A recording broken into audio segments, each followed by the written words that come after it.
Hi, this is Hui Xu from In the Art of Music. As a piano instructor, many students have asked me how to improve their piano playing technique.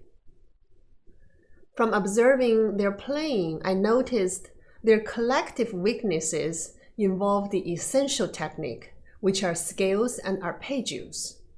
It's just like gymnastics.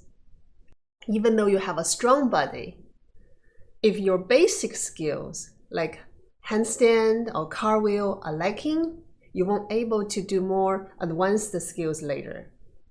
Back to piano playing. If you don't develop the precision and the dexterity of scales and arpeggios, you will find a great difficulty mastering those virtuosic pieces.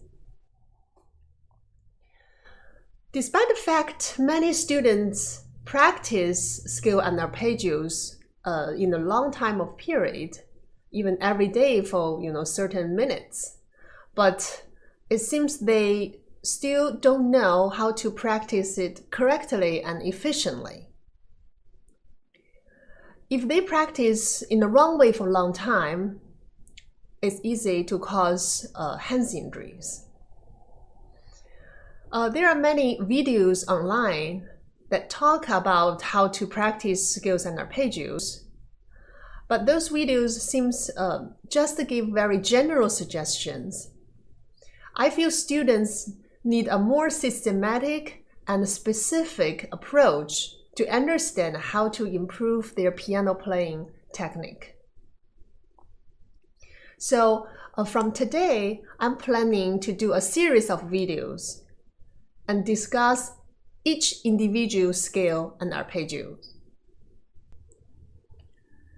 In a series of videos, I will use these 3 camera views to discuss the details of practicing scale and arpeggio.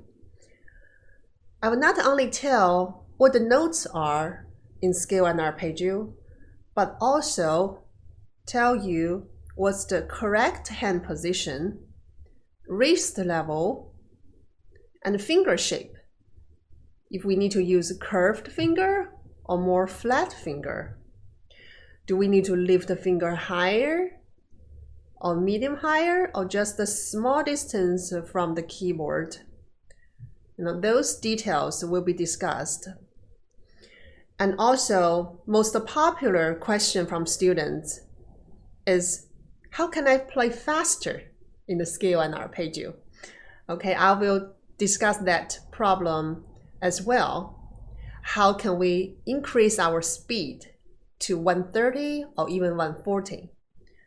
So those are the information I want to share in the introduction.